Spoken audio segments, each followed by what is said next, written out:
దేవుని పరిశుద్ధ నామమునకి మహిమ కలుగును గాక. ఈ వీడియో వీక్షిస్తున్న ప్రేక్షకులందరికీ క్రీస్తు శ్రేష్టమైన ఘనమైన నామం పేరిట హృదయపూర్వక వందనాలు తెలియపరుస్తున్నాను. గడిచిన 3-4 రోజులుగా షాలేం రాజు గారి మీద రకరకాలుగా దుమ్మెత్తిపోస్తున్నటువంటి హైందవులకు పెద్దలుగా ఉన్నటువంటి కొంతమంది మాట్లాడుతున్నటువంటి తీరు చాలా విచారణకరంగా ఉంది, చాలా బాధాకరంగా ఉంది. అసలు వాళ్ళు ఎందుకు మాట్లాడుతున్నారు? షాలేము రాజు గారు చేసిన తప్పేంటి? అసలు ఆయన ఏం మాట్లాడారు? వీళ్ళకి ఏం అర్థమైంది? వీళ్ళకి ఇంకితం ఉండి, జ్ఞానం ఉండి, విచక్షణ విజ్ఞత ఉండి మాట్లాడుతున్నారా లేదా అన్నది నాకు అర్థం కావట్లా. ఆయన మాట్లాడినటువంటి మాటల్లో నాకైతే తప్పనిపించలేదు. మరలా చెప్తున్నా, షాలేము రాజు గారు మాట్లాడినటువంటి వ్యాఖ్యల్లో, ఆయన చేసిన వ్యాఖ్యల్లో 0.1% కూడా తప్పు లేదు. మరలా చెప్తున్నా, తండ్రి సన్నిధి పరిచర్యలు షాలేం రాజు గారు మాట్లాడినటువంటి మాటల్లో, ఆ చెప్పిన ఉదాహరణలో 0.1% కూడా తప్పు అనేదే లేదు. తప్పు లేదు. మరలా చెప్తున్నా, తప్పు లేదు. వీళ్ళకు తప్పు ఎందుకు అనిపించిందా అన్నది వాళ్ళని అడిగి తెలుసుకోవాలి. అసలు వీళ్ళకి విచక్షణ లేకుండా ఈరోజు మాట్లాడడానికి పందుల మందలాగా మీద పడిపోయి ఇష్టానుసారంగా అరుస్తున్నారు. కేసులు పెడతామంటున్నారు, 200 కేసులు పెట్టామంటున్నారు, క్షమాపణ చెప్పాలి అంటున్నారు. స్త్రీల సమాజాన్ని అవమానపరిచే రీతిగా షాలేం రాజు గారు మాట్లాడారు అని మండిపడుతున్నారు. హైందవ స్త్రీలని, హైందవ మహిళలని కించపరిచే విధంగా ఆయన వ్యాఖ్యలు ఉన్నాయంటున్నారు. అసలు ఆయన మాట్లాడింది ఏంటి? ఎందుకు వీళ్ళకి బాధ కలుగుతుంది? ఫస్ట్ షాలేం రాజు గారి మాటల్ని, ఆయన చేసిన వ్యాఖ్యల్ని మీకు వినిపిస్తాను. దాంట్లో నుంచి వాళ్ళకు బాధ కలిగింది ఏంటా అన్నది కూడా మనం మాట్లాడదాం. వినండి ఒకసారి. ముందు పెట్టాడంట బండి. పాస్టర్ గారు లోపల పోతే చెప్పాడు, ఒక్కడ కూడా కొనడు పోరా అని. ఇంకో చోట పెట్టుకో, మార్కెట్ లో పెట్టుకో, అక్కడ కొంటారులే కానీ ఇక్కడ కొనరు పో అంటే, ఎందుకు కొనరు? నిజమైన ఆడవాళ్ళు వస్తుంటే కొంటారులే అని పెట్టాడు. కోట మొదలైన దగ్గర నుంచి కోట వైపు అందరు ఇళ్ళకి పోయిందాక ఆడే కూర్చున్నాడు. ఒక్కడు కొనలా. అందరు పోయినాక పాస్టర్ గారు కూడా పోతా చూశాడు. బండికి వెళ్ళి ఒక్క మూర పూలు కొనలే. ఎవరు ఏమైందిరా అన్నాడు. ఏందండి ఇంతమంది ఆడవాళ్ళు వచ్చారు, ఒక్కళ్ళు మూర పూలు కొనలేదు. కొనరా, కొనరు. పిచ్చి పిచ్చి వేషాలని వేసి రోడ్ల మిట్టి బజార్ల మిట్టి తిరగటానికి వారు బజారు సంబంధులు కాదు, వారు పరిశుద్ధాత్మ సంబంధులు. విన్నారు కదా, ఆయన ఏమన్నారంటే, ఆయన సొంత మాటల్లో కాదు చెప్పింది, ఒక కథలాగా చెప్పాడు. అంటే ఎవరో మాట్లాడినటువంటి ఒక పాస్టర్ గారి యొక్క సందర్భాన్ని ఉదాహరణగా వాళ్ళ సంఘంలో ఉన్నటువంటి విశ్వాసులకు కాపరిగా ఉన్నటువంటి షాలేము రాజు గారు ప్రస్తావించినటువంటి ఒక ఉదాహరణ. మరలా చెప్తున్నా, ఆయన మాట్లాడింది ఒక ఉదాహరణ. ఒక పాస్టర్ గారు, ఒక మల్లెపూలు అమ్మేవాడు, సంఘానికి వెళ్ళేటువంటి స్త్రీలు, ఇది ఒక ఉదాహరణగా చెప్పాడు. అంటే పిల్లలు నిద్రపోవడానికి మనం కథ చెప్తాం కదా. అనగనగా ఒక రాజు ఉన్నాడు, ఆ రాజుకి 7 మంది కొడుకులు ఉన్నారు, ఆ 7 మంది కొడుకులు చేపలు పడ్డానికి వెళ్ళారని మాట్లాడతాం కదా, కథ చెప్తాం కదా. అలా షాలేం రాజు గారు కూడా ఒక పాస్టర్ గారు ఉన్నారు, ఒక మల్లెపూలు అమ్మేవాడు చర్చి బయట పెట్టుకున్నాడట, ఆ పాస్టర్ గారు ఇలా అన్నాడట, అంటూ ఆయన వ్యాఖ్యలు చేశారు. ఇది ఉదాహరణ, గుర్తుపెట్టుకోండి. ఇది ఉదాహరణ. వాళ్ళ సంఘస్థులకి షాలేము రాజు గారు సుస్పష్టముగా చెప్పారు, ఇందులో తప్పు లేదు. ఇక విషయానికి వస్తే ఆ ఉదాహరణ ఏంటి అంటే, ఒక చర్చి బయట, ఒక చర్చి కాంపౌండ్ బయట ఆదివారం రోజున మల్లెపూలు అమ్మేవాడు బండి మీద పూలు పెట్టుకున్నాడట. ఒక పాస్టర్ గారు అది చూసి, అరే పూల బండి ఎందుకురా ఎక్కడ పెట్టుకున్నావు, ఇక్కడ ఎవరు కొనరు, వెళ్ళి ఇక్కడ నుంచి అన్నాడట పాస్టర్ గారు.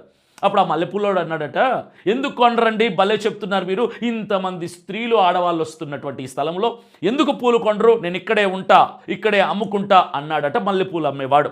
అయితే ఆరాధన అయిపోయింది, సంఘ విశ్వాసులు అందరు వెళ్ళిపోయారు, ఆడవాళ్ళు అందరు వెళ్ళిపోయిన తర్వాత పాస్టర్ గారు బయటకు వచ్చి చూశాడట, ఆ మల్లెపూలు బండి మీద ఉన్న పూలన్నీ అలాగే ఉన్నాయట.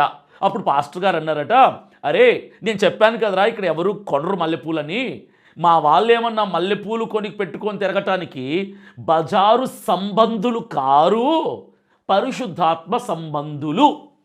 ఇది జరిగినటువంటి విషయం. ఇది షాలేము రాజు గారు చెప్పినటువంటి విషయం. ఆయన వేశ్యలు అని ప్రస్తావించలా, హైందవ స్త్రీలు అని ప్రస్తావించలా, సమాజంలోని స్త్రీలు అని ప్రస్తావించలా.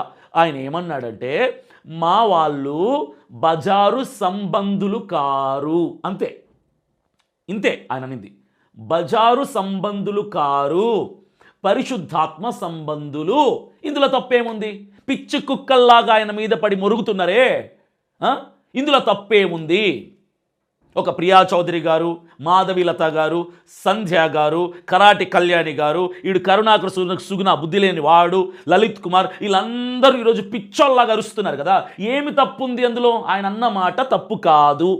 ఇది ఒక పాస్టర్ గారు ఒక మల్లెపూలు అమ్మేవాడితో చెప్పినటువంటి మాటగా, ఒక ఉదాహరణగా తన సంఘానికి ఆయన చెప్పుకున్నాడు. ఆయన సంఘం పెంతెకోస్తల్ బ్యాక్గ్రౌండ్. పెంతెకోస్తల్ బ్యాక్గ్రౌండ్ అంటే, పెంతెకోస్తు సంఘం అంటే వాళ్ళు బంగారు ఆభరణాలు వేసుకోరు, అలంకరణని మితిమీరి చెయ్యరు, మితముగా లిమిటెడ్గా వాళ్ళు అలంకరించుకుంటారు, లిప్స్టిక్లు వేసుకోరు, మేకప్లు వేసుకోరు. ఇది పెంతెకోస్తు సంఘం యొక్క సిద్ధాంతం. ఈ సంఘానికి ఆయన చర్చిలో కూర్చొని బోధలు చేస్తున్నాడు, ప్రసంగాలు చేస్తున్నారు, వర్తమానం అందిస్తూ ఆ సంఘాన్ని బలపరచటానికి మాట్లాడినటువంటి మాట ఇది. సమాజం కోసం మాట్లాడిన మాట కాదు, ఇది గుర్తుపెట్టుకోండి. షాలేము రాజు గారు ఈ ప్రస్తావన చేసింది సంఘం కోసం, సంఘములోని స్త్రీలని బలపరచటానికి, ఎంకరేజ్మెంట్ ఇవ్వటానికి. ఆయన ఈ ప్రస్తావనలో సంఘం కోసం ఆలోచిస్తూ మాట్లాడాడు తప్ప మీకెందుకురా ఉలికిపాటు పడుతున్నారు మీరెందుకు పిచ్చోల్లాగా అరుస్తున్నారు? నాకు అర్థం కావట్లా. అది ఆయన సమాజం కోసం మాట్లాడింది కాదు, ఆయన సొంత సంఘపు యొక్క స్త్రీల కోసం మాట్లాడిన మాట. మీరెందుకు ఉలిక్కి పడిలేస్తున్నారు? నిద్రలో నుంచి అర్ధరాత్రి తట్టి లేపితే లేచినట్టుగా మీకేమైంది? ఎందుకు ఈరోజు ఇష్టానుసారంగా స్త్రీలను అవమానపరిచాడు? ఎక్కడ అవమానపరిచారని స్త్రీలని? ఆయన సంఘ సిద్ధాంతాన్ని ఆయన పాటిస్తారు కాబట్టి ఆ సంఘాన్ని బలపరుచుకోవడానికి చెప్పినటువంటి మాట. మా సంఘపు స్త్రీలు మల్లెపూలు పెట్టుకోరు, బజారు సంబంధులు కాదు పెట్టుకోవటానికి, వాళ్ళు పరిశుద్ధాత్మ సంబంధులు. ఎప్పుడైతే క్రీస్తు రక్తంలో కడగబడి పరిశుద్ధాత్మ అనుభవంలో ఎదుగుచున్నారో, రక్షణ అనుభవాన్ని కాపాడుకొనుచున్నారో, ఇలాంటి వారు పరిశుద్ధాత్మ సంబంధులు కాబట్టి మల్లెపూల జోలికి, అలంకరణను మితిమీరి చేసుకోవటానికి మా వాళ్ళు బజారు సంబంధులు కారు అనే మాట్లాడారు తప్ప వేషలని కానీ, స్త్రీలని కానీ, ఆడవాళ్ళని కానీ, హైందవ స్త్రీలని కానీ ఆయన ఎక్కడా కూడా ఆ మాట ప్రస్తావించలేదు. బుద్ధి జ్ఞానం ఉంటే, విజ్ఞత విచక్షణ ఉంటే, చెవులు సరిగ్గా పనిచేస్తే మరలా షాలేము రాజు గారు మాట్లాడినటువంటి ఆ వ్యాఖ్యల్ని విని చావండి, అర్థమైద్ది. ఏ స్కూల్లో చదువుకున్నారా మీరు? బుద్ధి జ్ఞానం లేకుండా మీకు ఇష్టం వచ్చింది రాసుకుంటున్నారు, ఇష్టం వచ్చింది వాగేసుకుంటున్నారు. నేను ఇప్పుడు చెప్తాను వినండి. ఆయన చర్చ్ బయట మల్లెపూలు పెట్టేవాడి దగ్గరికి వెళ్ళి ఇక్కడ ఎవరు కొండ్రు అన్నారు. నేను చెప్పనా? ఇప్పుడు నేను చెప్తున్నా, as a pastor, as a man of God, as a servant of God, దైవజనుడిగా, దైవ సేవకుడిగా నేను చెప్తున్నాను, సువార్థికుడిగా. చర్చి బయట మల్లెపూలు ఎవడైనా పెడితే నేను కూడా అదే అంట. అరే ఇక్కడ మల్లెపూలు పెట్టుకున్నావు, ఎవరు కొనరు. ఎందుకంటే చర్చికి మల్లెపూలు పెట్టుకుని ఎవరు రాకూడదు. ఇది మా సిద్ధాంతం, ఇది మా నిష్ట. సంఘానికి, చర్చికి, దేవుని సన్నిధికి వెళ్ళేటప్పుడు ఆ అవసరానికి మించిన అలంకరణ వద్దు అన్నటువంటి సిద్ధాంతం మాది. మల్లెపూలు ఎవడైనా బయట పెడితే వద్దురా బాబు ఇక్కడ పెట్టకు, మా సంఘపు స్త్రీలు కోనరు అని అంటాము. నేను అంటాను, ఏ సేవకుడైనా అంటాడు, అందులో తప్పు లేదు. ఇప్పుడు మీకు ఇంకా బెస్ట్ ఎగ్జాంపుల్ ఇవ్వనా? కోర్టు ఉంటుంది కదా, కోర్టు బయట మల్లెపూల బండి ఎవడైనా పెట్టుకుంటాడా? కోర్టులో జడ్జెస్ ఉంటారు, అడ్వకేట్స్ ఉంటారు, దోషులు ఉంటారు, నిర్దోషులు ఉంటారు, వాయిదాలకు వచ్చే వాళ్ళు ఉంటారు, వెళ్ళే వాళ్ళు ఉంటారు, వందల మంది ఉంటారు కోర్టులో. ఆడవాళ్ళు ఉంటారు, మగవాళ్ళు ఉంటారు, జడ్జిలు ఉంటారు, అడ్వకేట్స్ ఉంటారు. జడ్జెస్లో స్త్రీలు ఉంటారు, పురుషులు ఉంటారు, అడ్వకేట్స్లో స్త్రీలు ఉంటారు, పురుషులు ఉంటారు. ఇప్పుడు ఈ కోర్టు కాంపౌండ్ బయట మల్లెపూల బండి ఎవరైనా పెట్టుకుంటే ఆ బయట నుంచి వచ్చేటువంటి ఒక అడ్వకేట్ లేదా ఒక జడ్జి గారు ఆ మల్లెపూల బండి వాడిని చూసి జాలిపడి, అరే మల్లెపూలు ఇక్కడ ఎందుకు పెట్టుకున్నావురా, ఇది కోర్టురా బాబు, ఈ కోర్టు బయట నువ్వు ఎంతసేపు నిలబడి మల్లెపూలు అమ్మినా ఎవరు కొనరు, ఎందుకంటే ఇది కోర్టు అని చెప్తారు ఒక అడ్వకేట్ కానీ, ఒక జడ్జి కానీ. ఎందుకు? వాడి శ్రేయస్సు కోరి, వాడి క్షేమం కోరి. టైం వేస్ట్ ఎందుకు చేసుకుంటావు, కొనే చోట పెట్టుకో అని అర్థం. ఇప్పుడు కోర్టు అది మతానికి సంబంధించింది కాదు, కోర్టు కులానికి సంబంధించింది కాదు, అది అందరికీ సంబంధించింది. ఇప్పుడు ఆ మల్లెపూలోడు అంటాడు ఈ జడ్జి గారితో కానీ, అడ్వకేట్తో కానీ, ఎందుకు కొన్నారు సార్, బోల్డ్ అంతమంది ఆడోళ్ళు వెళ్తున్నారు వస్తున్నారు, బోల్డ్ అంతమంది స్త్రీలు మహిళలు లోపలికి వెళ్తున్నారు వస్తున్నారు, ఎందుకు కొన్నారు సార్, నేను ఇక్కడే పెట్టుకుంటా అన్నాడు అనుకోండి. కోర్టు అయిపోద్ది, సాయంకాలం 5 అయిపోద్ది. ఎవరైతే ఉదయం మల్లెపూల వాడికి ఇక్కడ పెట్టుకుంటే ఎవరు కొనరు అని చెప్పారో ఇదే వ్యక్తి బయటికి వెళ్ళాక ఆ మల్లెపూల వాడిని చూస్తే మల్లెపూలన్నీ బండి మీద అలాగే ఉన్నాయి. ఇప్పుడు ఈ జడ్జి గారు కావచ్చు, అడ్వకేట్ గారు కావచ్చు, ఎవరైతే వాడిని శ్రేయస్సు కోరి చెప్పారో ఇక్కడ కొనరు అని, వాళ్ళు ఏమంటారు తెలుసా? రే ముందే చెప్పాను కదరా, ఇక్కడ ఎవ్వరూ ఆడవాళ్ళు మల్లెపూలు కొనరు, ఇది కోర్టురా, ఇక్కడ కొన్ని రూల్స్ ఉంటాయి, మల్లెపూలు కొని అలంకరణతో లోపలికి రాకూడదు అని నేను చెప్పాను కదరా అని అంటారా లేదా? అంటారా లేదా? అది తప్పంటారా? కొన్ని ప్లేసెస్ ఉంటాయి, ఆ స్థలాల్లోకి మల్లెపూలు కొండరు, ఆ ప్లేసుల్లోకి మల్లెపూలు పెట్టుకొని వెళ్ళరు. చెప్పనా? అవేవో చావు దగ్గరికి మల్లెపూలు పెట్టుకొని వెళ్ళరు ఎవరు. చావు దగ్గరికి మల్లెపూలు ఇరబూసుకొని అలంకరించుకొని చావు దగ్గరికి వెళ్ళరు, వెళ్ళకూడదు. వెళ్తే బజారు మనిషి అంటారు. కోర్టు ఉంది, కోర్టు లోపలికి జడ్జి స్థానంలో ఉన్న వాళ్ళు కానీ, అడ్వకేట్ స్థానంలో ఉన్న వాళ్ళు కానీ, దోషులు కానీ నిర్దోషులు కానీ మల్లెపూలు పెట్టుకొని వెళ్ళకూడదు, వెళ్తే బజారు మనుషులు అంటారు. ఆ అలంకరణ కొన్ని చోట్లకి తప్పది. మల్లెపూల అలంకరణ కొన్ని చోట్లకే బాగుంటుంది. శుభకార్యాలకి, పెళ్ళిళ్ళకి, పేరంటాలకి, పుట్టినరోజులకి, శ్రీమంతాలకి, మెచ్యూర్డ్ ఫంక్షన్స్కి బాగుంటుంది. కోర్టుకి మల్లెపూలు పెట్టుకొని వెళ్తే తప్పు, పెట్టుకొని వెళ్ళకూడదు. అయినా నేను పెట్టుకుంటా అంటే బజారు సంబంధాలు అంటారంటే విచ్చలవిడితనం అంటారు దాన్ని. ఎక్కడికి వెళ్ళకూడదో అక్కడికి అలాగే వెళ్తే బజారుతనం అంటారు దాన్ని. ఒక్కొక్క ప్లేస్కి ఒక్కొక్క రెస్ట్రిక్షన్ ఉంటుంది. అలాగే కాలేజ్కి వెళ్ళే అమ్మాయిలు మల్లెపూలు పెట్టుకొని వెళ్ళరు కాలేజ్కి. ఇంకా ట్యూటర్స్, టీచర్స్, లెక్చరర్స్, స్టాఫ్, ఈ ఎడ్యుకేషనల్ ఇన్స్టిట్యూషన్స్లో పనిచేసే వాళ్ళు మల్లెపూలు విరబోసుకొని వెళ్ళరు, మల్లెపూలు తలలో పెట్టుకొని వెళ్ళరు. ఎందుకంటే మల్లెపూలు అట్రాక్షన్, మనిషిని ఆకర్షిస్తాయి. కాబట్టి కోర్టుల్లో మల్లెపూలు పెట్టుకొని వెళ్ళరు, కాలేజెస్కి మల్లెపూలు పెట్టుకొని వెళ్ళరు, స్కూళ్ళకి మల్లెపూలు పెట్టుకొని వెళ్ళరు. చదువుకునే వాళ్ళైనా, చదువు చెప్పే వాళ్ళైనా, హాస్పిటల్లో డాక్టర్స్ మల్లెపూలు పెట్టుకొని వెళ్ళరు, హాస్పిటల్లో పేషెంట్స్ మల్లెపూలు పెట్టుకొని వెళ్ళరు. అయినా వెళ్తాను నేను ఇలాంటి చోటికి కూడా. ఒక చావు దగ్గరికి మల్లెపూలు పెట్టుకుని వెళ్తా, కోర్టుకి మల్లెపూలు పెట్టుకుని వెళ్తా, పోలీస్ స్టేషన్కి మల్లెపూలు పెట్టుకుని వెళ్తా, హాస్పిటల్కి మల్లెపూలు పెట్టుకుని వెళ్తా అంటే బజారు సంబంధులు అంటారు అలాంటి వాళ్ళని. పెట్టుకోకుండా వెళ్ళవలసిన స్థలానికి కూడా మల్లెపూలు పెట్టుకొని వెళ్తే అర్థం ఏంటో తెలుసా? ఆకర్షించటానికి బజారు సంబంధులు. ఇంకా విడమర్చి చెప్పాలంటే విచ్చలివిడి ప్రవర్తన కలిగిన వాళ్ళు అని అర్థం. కొన్ని మాటలకి, కొన్ని స్థలాలకి కట్టుబడి ఉండాలి. ఆ రెస్ట్రిక్షన్స్కి ఒబే అవ్వాలి మనం. అది మన బాధ్యత పౌరుడిగా, ఈ దేశ పౌరుడిగా మన బాధ్యత. పూలే కదా, అమ్మేవాడున్నాడు, కొనేవాడిని ఉన్నాను, కొనటానికి పైసలు ఉన్నాయి అని కొనేసి మూరలు పూలు పెట్టుకొని చావుల దగ్గరికి, హాస్పిటల్కి, పోలీస్ స్టేషన్లకి, కోర్టుకి వెళ్తే బజారు మనిషి అంటారు. ఇంకో ఎగ్జాంపుల్ చెప్తా. నీ కుటుంబంలో లేదా నీ పక్కింటి వాళ్ళతో గొడవ వచ్చింది, పోలీస్ స్టేషన్లో కేసు ఫైల్ చేయడానికి వెళ్తున్నారు. పోలీస్ స్టేషన్కి వెళ్ళేటప్పుడు పోలీస్ స్టేషన్ దగ్గర నియర్ బై మల్లెపూలు అమ్ముతున్నాడు ఒకడు. ఆ మల్లెపూలు ఒక 10 మూరలు కొనుక్కొని, ఒక 5 మూరలు తల్లో పెట్టుకొని ఒక స్త్రీ పోలీస్ స్టేషన్కి వెళ్ళింది. ఎలా చూస్తారా వీడిని? మీరు చెప్పండి. ఒక సామాన్యమైన స్త్రీ పోలీస్ స్టేషన్లో తన సమస్యని చెప్పుకోవడానికి, కేసు కట్టడానికి, తన సమస్యకు పరిష్కారం తీసుకోవడానికి పోలీస్ స్టేషన్లకి వెళ్తూ 5 మూరల మల్లెపూలు పెట్టుకొని పోలీస్ స్టేషన్లకు వెళ్తే అక్కడ ఉన్నటువంటి కానిస్టేబుల్స్ కావచ్చు, ఎస్ఐ కావచ్చు, రైటర్ కావచ్చు, సిఐ గారు కావచ్చు, ఎలా ట్రీట్ చేస్తారా వీడిని? మీరు చెప్పండి. ఎలా ట్రీట్ చేస్తారో? బజారుతనంగా చూడరా? బజారు మనిషిని చూసినట్టు చూడరా? మల్లెపూలు అన్ని చోట్లకి పెట్టుకొని వెళ్ళకూడదు. బల్లగుద్ది చెప్తున్నా నేను. చర్చ్ కూడా ఇలాంటిదే. ఒక పరిశుద్ధమైన స్థలంగా భావిస్తాం మేము చర్చిని. ఆ పవిత్రమైన స్థలంగా భావిస్తాం మేము చర్చిని. దేవుని ప్రసన్నత, దేవుని సన్నిధి అక్కడ ఉంటుందని మేము భావిస్తాం ఆ స్థలాన్ని.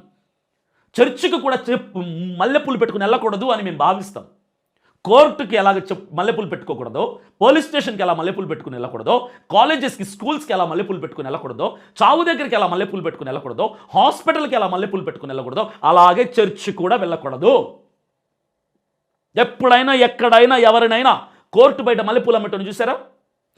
హాస్పిటల్ బయట మల్లెపూలు అమ్మేటోని చూసారా? చావు దగ్గర మల్లెపూలు అమ్మేటోని చూసారా? పోలీస్ స్టేషన్ బయట మల్లెపూలు అమ్మేటోని చూసారా? కాలేజ్ బయట, స్కూల్ బయట మల్లెపూలు అమ్మేవాడిని చూసారా? అలాగే చర్చి బయట కూడా మల్లెపూలు అమ్మితే పిచ్చోడా, ఇక్కడికి వచ్చే స్త్రీలు మల్లెపూలు కొనర్రా, అయినా అని చెప్పినా కూడా పెట్టుకున్నావు, వీళ్ళు కొనరు, వీళ్ళు బజారు సంబంధులు కాదు, అంటే విచ్చలవిడి తత్వం కలిగినటువంటి వాళ్ళు కాదు వీళ్ళు, వీళ్ళకి ఇంకితం జ్ఞానం ఉంది, ఒకవేళ పెట్టుకుంటే ఎక్కడైనా ఫంక్షన్లలో పెట్టుకుంటారేమో మా వాళ్ళు, కానీ సంఘానికి వస్తున్నప్పుడు మాత్రం పెట్టుకోరు. ఇక్కడికి కూడా పెట్టుకునేది ఎవరు? పెట్టుకోకుండా వెళ్ళాల్సిన స్థలానికి కూడా మల్లెపూలు ప్రాధాన్యత ఇచ్చి పెట్టుకుంటున్నారంటే ఖచ్చితంగా బజారు సంబంధులే. నేనైతే ఎప్పుడు చూడలేదు అలాంటి వాళ్ళని. ఒక కోర్టులో, ఒక పోలీస్ స్టేషన్లో, ఒక చావు దగ్గర, ఒక హాస్పిటల్లో, ఒక కాలేజీలో, ఒక ఇన్స్టిట్యూషన్స్లో మల్లెపూలు పెట్టుకుని వెళ్ళామని నేను ఎప్పుడు చూడలా. ఎందుకంటే ఇంకితం, అది కామన్ సెన్స్ అంటారు దాన్ని, కామన్ సెన్స్ అంటారు దాన్ని. ఎక్కడికి ఎలా వెళ్ళాలి, మనం పెళ్ళికి వెళ్ళేటప్పుడు ఒక రకంగా అలంకరించుకుంటాం, కాలేజ్కి వెళ్ళేటప్పుడు ఒక రకమైన అలంకరణ చేసుకుంటాం, ఫ్రెండ్ దగ్గరికి వెళ్ళేటప్పుడు ఒక రకమైన అలంకరణ చేసుకుంటాం, డాక్టర్ని కన్సల్ట్ అవ్వాలనుకున్నప్పుడు ఒక రకమైన అలంకరణ ఉంటుంది, పాలిటీషియన్కి కలవాలనుకున్నప్పుడు ఒక రకమైన అలంకరణ ఉంటుంది, పెళ్లి చూపుల్లో ఒక రకమైన అలంకరణ ఉంటుంది. ప్రతి దానికి అలంకరణ డిఫరెంట్గా ఉంటుంది. కాలేజీకి పెళ్ళికి రెడీ అయినట్టు అవ్వకూడదు, బజారుతనం అంటారు దాన్ని. ఉద్యోగానికి వెళ్ళేటప్పుడు పెళ్ళికి రెడీ అయినట్టు అవ్వకూడదు, బజారు మనిషి అంటారు. ఒక్కొక్క దానికి ఒక రూల్ ఉంటుంది, ఒక రెస్ట్రిక్షన్ ఉంటుంది, ఒక పద్ధతి ఉంటుంది, ఒక క్రమం ఉంటుంది, ఒక డిగ్నిటీ ఉంటుంది, ఒక డీసెన్సీ ఉంటుంది. అది మెయింటైన్ చేయాలి. నేను ఎక్కడికి వెళ్ళినా పెళ్ళికి వెళ్ళినట్టు రెడీ అవుతానంటే బజారుతనం అంటారు. అది మగాడైనా ఆడదైనా. పెళ్ళికి ఎలా రెడీ అవ్వాలో అలాగే రెడీ అవ్వాలి, కోర్టుకి వెళ్ళేటప్పుడు ఎలా రెడీ అవ్వాలో అలాగే రెడీ అవ్వాలి, కాలేజ్కి వెళ్ళేటప్పుడు ఎలా రెడీ అవ్వాలో అలాగే రెడీ అవ్వాలి, పెద్దవాళ్ళని కలిసేటప్పుడు ఎలా రెడీ అవ్వాలో అలా రెడీ అవ్వాలి, రాజకీయ నాయకులు కలిసేటప్పుడు ఎలా రెడీ అవ్వాలో అలా రెడీ అవ్వాలి, హాస్పిటల్కి వెళ్ళేటప్పుడు ఎలా రెడీ అవ్వాలో అలానే రెడీ అవ్వాలి. అలాగే చర్చ్కి వెళ్ళేటప్పుడు కూడా ఎలా రెడీ అవ్వాలో అలా రెడీ అవ్వాలి. మితముగా, లిమిటెడ్గా, టూ మచ్ డెకరేషన్ లేకుండా, టూ మచ్ అలంకరణ లేకుండా చాలా రిజర్వ్డ్గా రెడీ అవ్వాలి, అవసరానికి తగ్గినంత. చర్చి బయట మల్లెపూల అమ్మటం తప్పు, ఎవరు కొనరు. ఒకవేళ అలా కొన్నారంటే బజారు మనుషులు. తెలుసు కదా చర్చిలో పూలు పెట్టుకొని వెళ్ళకూడదని. అది షాలేము రాజు గారి యొక్క ఉద్దేశం, అంతర్భావం అది. ఇంతకంటే సస్పష్టంగా మీకు ఎవరు చెప్పరు, ఇంతకంటే సుస్పష్టంగా ఇంకెవరు మీకు చెప్పరు. ఇంత స్పష్టంగా చెప్పా. షాలేము రాజు గారు మాట్లాడింది చర్చి గురించి, చర్చిలో విశ్వాసుల గురించి, చర్చి బయట పూలు పెట్టినా ఎవరు కొనరు అన్నదాని గురించి. అది ఒక దేవాలయం, దేవుని సన్నిధి, ప్రసన్నత ఉన్నటువంటి చోటు, అది ఒక పవిత్రమైన చోటుగా మేము భావిస్తాం. చెప్పులు వదిలేసి బయట లోపలికి వెళ్తాం. అలంకరణ టూ మచ్గా ఉండకూడదని తెలుసు కాబట్టి పూలు పెట్టినా మేము కొనుక్కోం. ఒకవేళ మల్లెపూలు పెట్టుకోవాలన్న ఆశనే కనుక ఉంటే ఆరాధన అయిన తర్వాత ఏ ఫంక్షన్కి వెళ్ళేటప్పుడు పెట్టుకుంటారు. షాలేం రాజు గారు మాట్లాడింది ఆ ఆరాధనలో పూలు పెట్టుకునే వాళ్ళ గురించి. ఆరాధనకు పూలు పెట్టుకొని రావడానికి మా వాళ్ళు బజారు సంబంధులు కాదురా, మా వాళ్ళకి జ్ఞానం ఉంది, ఇది దేవుని సన్నిధని తెలుసు, ఇలాంటి చోటికి పూలు పెట్టుకొని రావడానికి బజారు సంబంధులు కాదు, విచ్చలవిడితనం కలిగిన వాళ్ళు కాదు మా వాళ్ళు. మా వాళ్ళకి ఇంకితం ఉంది, జ్ఞానం ఉంది, దేవుని భయం ఉంది, దేవుని యందు భక్తి ఉంది. అది చెప్పారు ఆయన. ఇందులో తప్పు ఎక్కడుంది నాకు చెప్పండి? మల్లెపూలు మల్లెపూలు మల్లెపూలు మల్లెపూలు రచ్చ చేయడానికి నేను చెప్పనా? మీకు నచ్చనిది షాలేం రాజు గారు చేసినటువంటి వ్యాఖ్యలు కాదు, మీకు నచ్చనిది క్రైస్తవులు గోటికా నక్కల్లాగా ఎదురు చూస్తున్నారు.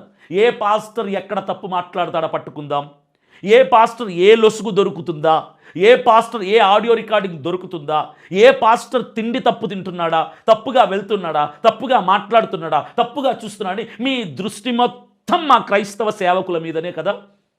ఈరోజు షాలేము రాజు గారు ఆయన మహా అయితే ప్రసంగాలు ఖచ్చితంగా 3 గంటలు 4 గంటలు ప్రసంగాలు చేస్తే ఒక్క నిమిషం మాట్లాడినటువంటి, అది కూడా ఒక ఉదాహరణ మాట్లాడితే దాంట్లో నుంచి లొసుగులు తీసే ప్రయత్నం చేస్తున్నారు. కానీ అందులో ఏ లొసుగు లేదు, ఏ తప్పు లేదు. 200 కేసులు పెట్టారా, ఇంకొక 1800 కలిపి 2000 కేసులు పెట్టుకోండి, మీరు పీకేదేమీ లేదు. నేను చెప్తున్నాను కదా, ఏమీ ఒరిగిపోదు. మేమున్నాం, మా సేవకులమందరం ఒక్కటిగా ఉన్నాం. మా కుటుంబంలో, మా ఇంట్లో సమస్య వచ్చిందంటే మేమంతా ఒక్కటవుతాం, ఒక్కటిగా నిలబడతాం, ఎంతవరకైనా పోరాడతాం.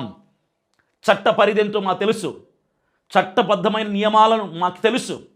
ప్రభుత్వాన్ని గౌరవిస్తాం, పెద్దల్ని గౌరవిస్తాం, చట్టాన్ని గౌరవిస్తాం. గౌరవిస్తూనే మేము న్యాయం కోసం నిలబడతాం, ప్రశ్నిస్తాం, పోరాడతాం. కేసులు పెట్టడం మీకే కాదు, మాకు కూడా అవ్వచ్చు. ఈరోజు మీకు నచ్చనిది షాలేం రాజు గారి వ్యాఖ్యలు కాదు, క్రైస్తవులు మీకు నచ్చక ఈరోజు విచ్చలవిడిగా మాట్లాడుతున్నారు. ప్రతి కుక్క మాట్లాడమే. అర్థం చేసుకునే ప్రయత్నం చేస్తే ఇలా మీరు మాట్లాడరు. మాకు కొన్ని సిద్ధాంతాలు ఉన్నాయి, మాకు కొన్ని పద్ధతులు ఉన్నాయి. మా పద్ధతి మాది. మేము చర్చికి వెళ్ళేటప్పుడు మల్లెపూలు కొనము, మల్లెపూలు పెట్టుకోము, పెట్టుకుంటే కూడా తప్పుగా చూస్తాము. అయినా మేము పెట్టుకుంటామంటే బజారు సంబంధులు అంటాం. అది మా సిద్ధాంతం. కోర్టు వంటిదే చర్చ్ కూడా. పవిత్రమైన స్థలాలు ఇవన్నీ. పెట్టుకోరు పూలు. అసలు మల్లెపూలు అక్కడ పెట్టడు. ఆయన ఉదాహరణగా చెప్పారు ఆ మాటని, ఎగ్జాంపుల్గా చెప్పారు ఆ మాటని. అందుకే జనాలు టప్ప చప్పట్లు కొట్టారు, నచ్చింది కాబట్టి వాళ్ళకి. అవునన్నా మేము పాటిస్తున్నాం, మేము అలా మల్లెపూలు కొనేవాళ్ళం కాదు అని ఆయన మాట నచ్చినటువంటి ఆయన ముందున్న ప్రజలు చప్పట్లు కొడితే అది కూడా మీకు నచ్చి చావట్లా. మేమేం చేయాలి? ఆయన్ని తప్పు పడతారా? షాలేము రాజు గారు కొన్ని వేల మంది కడుపు నింపుతున్నారు భోజనం పెట్టి. తెలుసా మీకు ఆ విషయం? ఆయన కోసం తప్పు చేసి తప్పుగా ప్రజల్లో చిత్రీకరించే ప్రయత్నం చేసి క్రైస్తవుల్ని హైందవులకి శత్రువులుగా చిత్రీకరించే ప్రయత్నం చేస్తున్నారు మీరు. షాలేం రాజు గారి గురించి ఏం తెలుసని మాట్లాడుతున్నారు మీరు? ఆయన పరిచయం మీకు తెలుసా? సూటు బూటేసుకునేవాడు కాదు ఆయన, తెల్లబట్టలు వేసుకొని చాలా నిరాడంబరంగా సేవ చేస్తున్నటువంటి వ్యక్తి ఆయన. అంత గొప్ప వ్యక్తి, అంత సంఘం ఉన్న వ్యక్తి సాదాసీదా ఒక సామాన్యుడిలాగా ఉంటూ వేల మంది కడుపులు నింపుతూ వేల మంది సంఘానికి, ఆయన సంఘంలో 80% ఆఫ్ ద కాంగ్రిగేషన్ స్త్రీలు ఉన్నారు, 80% కాంగ్రిగేషన్ ఆడవాళ్ళు ఉన్నారు. వాళ్ళని బలపరచడానికి మాట్లాడిన మాట మీకేంటి నొప్పి? మీకెందుకు వచ్చింది నొప్పి? గుమ్మడికాయల దొంగ అంటే భుజాలు తడుపుకున్నట్టుగా పడి చస్తున్నారు, ఏడుస్తున్నారు ఇప్పుడు అందరు కలిసి.